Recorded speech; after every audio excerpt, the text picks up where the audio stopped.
수요를 억제시키는 것도 중요한 정책이죠. 예를 들면 내가 이제 먹고 살만이 돼서 좀 더 넓은 집으로 가야 되겠네. 이제 독립해서 나 집을 하나 가져야 되겠네. 이런 정상적 수요는 우리가 적극적으로 보호해야 되겠는데 수백 채씩 가진 사람도 있고 그렇잖아요.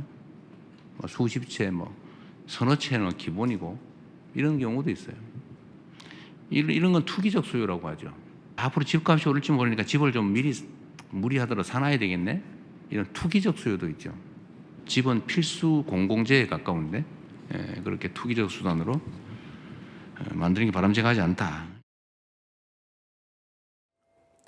이재명 대통령이 연일 이 부동산 시장을 향해서 강한 메시지를 내고 있죠. 오늘도 어김없이 이 대통령 SNS에 부동산 시장을 향해 메시지를 냈습니다. 자, 물론 일관되게 이 다주택자들을 향한 경고의 내용이 매일 쏟아져 나오고 있는데요. 오늘은 조금 달라진 부분이 있어서 관심이었습니다.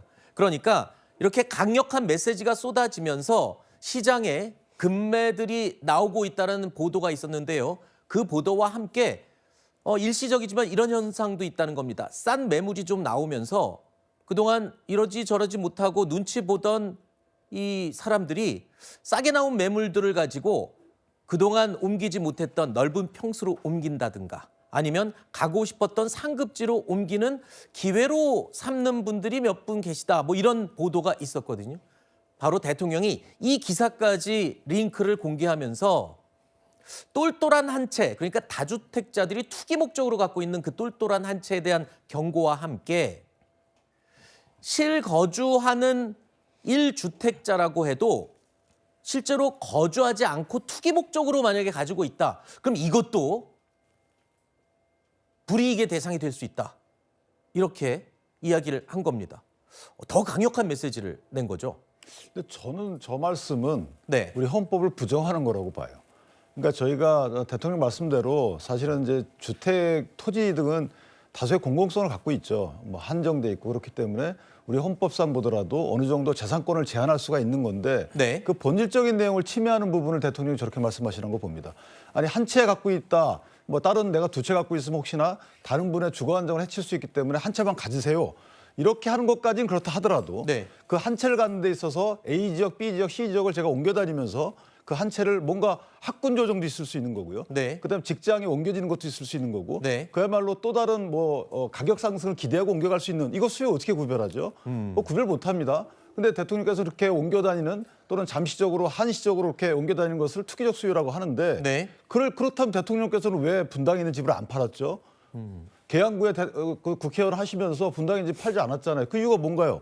그러니까 그 실제 주거용이라고 생각하셨기 때문에 그런 거 아니겠어요? 네. 그렇다면 국민적 정서나 대통령 정서나 똑같았던 거예요. 그걸 왜 투기적 수요라고 하고 만약에 지금 현재 이 말씀이 저는 정보 제공 차원이라면 이해를 해요. 네. 예를 들면 앞으로 집값이 폭락할 거니까 네네. 괜히 상급지로 올라가서 집을 사가지고 손해보지 마세요. 이런 정보 제공 차원이라면 모르겠는데 네. 정보 제공으로 보이지는 않아요.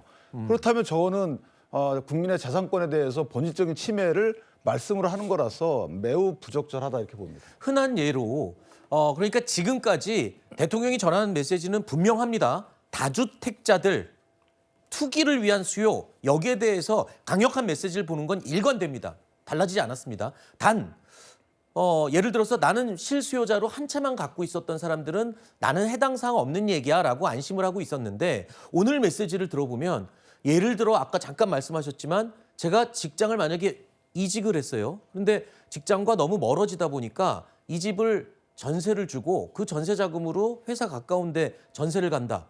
이것도 사실은 살고 있지 않은 1주택자가 되잖아요. 이런 경우들도 그럼 다 어떻게 구분할 거냐 지금 그런 의문을 제기하는 것 같은데요. 그러니까 원칙적인 문제부터 먼저 말씀을 드리면 네. 이건 제가 볼 때 제재가 아닌 거죠. 자율적으로 판단해라. 네. 자율적으로 판단해라. 본인이 집을 10채를 갖건 15채를 갖건 자율적으로 판단해라. 대신 정부는 조세제도를 결정할 수 있으니 그런 사람들은 네. 투기적 수요로서 상당히 많은 이익을 얻으니 그 이익만큼 보유하는 세금을 더 내는 방향으로 갈 수밖에 없다라고 아하. 정부는 얘기하는 것이고 그 주택을 가진 사람은 선택하는 거죠. 나는 그렇게 세금을 많이 낸다고 하더라도 10채, 15채를 갖겠어 라고 하면 상관이 없는 거고 아니야. 네. 난 그런 세금 낼 수가 없어 라고 얘기하면 그걸 팔면 되는 거겠죠. 네. 그랬을 때 제가 볼 때는 주택이 우리 사회에서 공급이 될 수 있겠죠. 네. 왜냐하면 새로 짓는 거라고 얘기하는 건 시간이 걸리니까 네. 그 사이에 공급이 원활하게 됨으로써 주택 가격이 안정화되는 측면이 있겠죠. 근데 아까 말씀하셨던 것처럼 네, 제가 말씀드린 건 특이한 사례들이 있죠. 1주택자의 경우를 여쭙는 그러니까 거예요. 예를 들면 그런 거겠죠. 예를 들면 갑자기 부모님이 돌아가셨어요. 네. 상속을 받아야 되는 상황이 네. 벌어지게 돼요. 그랬을 때는 예를 들면 본인의 의도와 무관하게 이주택자가 될 수도 있고 네. 말씀하신 경우처럼 직장이 어느 지역으로 옮겼어요. 네. 근데 제가 지금 여기 살다가 그걸로 옮겨가야 되는 측면이 있어요. 전 이런 부분과 관련해서는 일정한 유예이든 아니면 세금과 관련된 예를 들면 편의를 준다는 방식을 통해서 네. 사각지대 부분 같은 경우는 조정을 하겠죠. 그리고 네네. 그런 부분에 대한 얘기가 있었는데 네. 이 얘기를 강조하게 되면 또 뒤로 미뤄지겠구나라고 하는 아하. 여론이 만들어지는 측면이 분명히 있기 때문에 그렇게 얘기하게 되면 1970년대부터 시작했던 강남 불패, 부동산 불패라고 하는 소위 이 내용 자체를 네. 새롭게 꺾을 수 없다라는 판단이 들기 때문에 대통령은 지금 드라이브를 걸고 있다라고 아하. 이해하시면 좋을 것 같아요. 알겠습니다. 뭐 이런 세세한 부분을 자꾸 따지고 물을 게 아니라 큰 방향을 지금 정하고 있는 대통령의 그런 의지다. 이렇게 이해를 하라는 설명으로 이해를 했고요. 그런데 이런 얘기도 지금 들리더라고요. 이렇게 연일 강력한 메시지를 내면 매물이 나오고는 있습니다. 하지만 좀 더 많이 쏟아지고 이 부동산 가격이 좀 떨어지는 그런 흐름을 좀 보였으면 하는데 그 일부 현상만 나올 뿐 원했던 만큼의 드라마틱한 좀 극적인 하락이나 그런 영향은 아직 안 나타나는 게 좀 아쉽다. 이런 지적도 있던데요. 이미 이 드라마의 결말은 저는 네. 전 국민이 알고 있다고 생각합니다. 왜냐하면 이미 다 했었던 일이기 때문입니다. 노무현 정부 때도 똑같이 했었고 문재인 정부 때도 똑같이 했었고 불과 6개월 전인 2025년 8월에 이재명 대통령이 인터뷰에서 그거 시장이 다 결국 이겨내더라. 네. 그래서 나는 세금으로 집값 잡는 정책 하지 않겠다라고 말했었습니다. 네. 6개월 전에 이재명과 지금의 이재명이 다른 사람인 겁니까? 저는 세금으로 집값 잡을 수 없다는 걸 본인도 분명히 알고 있을 거라고 생각합니다. 네. 그래서 집값을 잡을 수 없으니까 그것을 다주택자들의 책임으로 몰아가는 거죠. 우리나라에 지금 대통령께서 말씀하신 수백 채, 수천 채 갖고 있는 다주택자가 도대체 몇 명이나 됩니까? 다주택자가 왜 생겼습니까? 진보 정부만 되면은 집값이 천정부지로 오르고 서울 집값이 아파트값이 2배가 되니까 네. 자연스럽게 시장에 참여한 사람들이 집을 하나 사놓으면 이게 도움이 되는구나라고 해서 다주택자 늘어난 것이거든요. 그런데 근본 원인, 그러니까 공급을 하려는 건 찾지 않고 안 될 것이 뻔한 재탕 공급 네. 대책 3만 호만 내놓고서 재개발 건축 막아놓고 또 세금으로 때려잡겠다고 하니까 결국은 어떻게 될지 결말은 정해져 있는 것이죠. 네.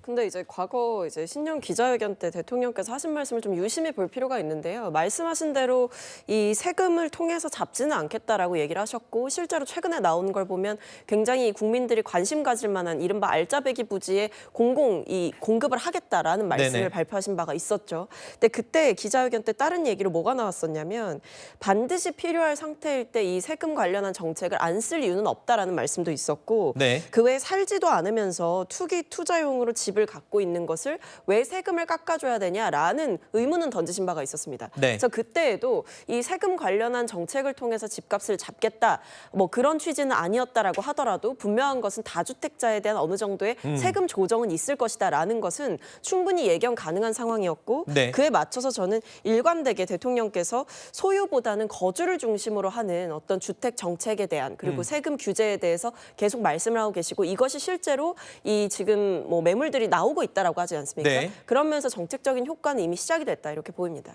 알겠습니다. 일단 대통령의 다주택자들에 대한 경고 일관되게 나오고 있습니다. 또한 투기 세력 근절을 위한 의지도 강력하게 계속 내비치고 있습니다. 이제 그 데드라인이 얼마 남지 않았죠. 시장이 아직 반응을 보이지 않고 있다라는 얘기도 있고 이미 보이기 시작했다. 여러 가지 평가가 공존합니다만 글쎄요. 일단 큰 흐름은 계속 잡혔습니다. 그야말로 시장에서는 지금 계속 눈치 싸움을 벌이고 있는 상황이거든요. 이 눈치가 멈추고 언제 시장에 이런 흐름이 반영이 될지 조금 더 지켜보겠습니다.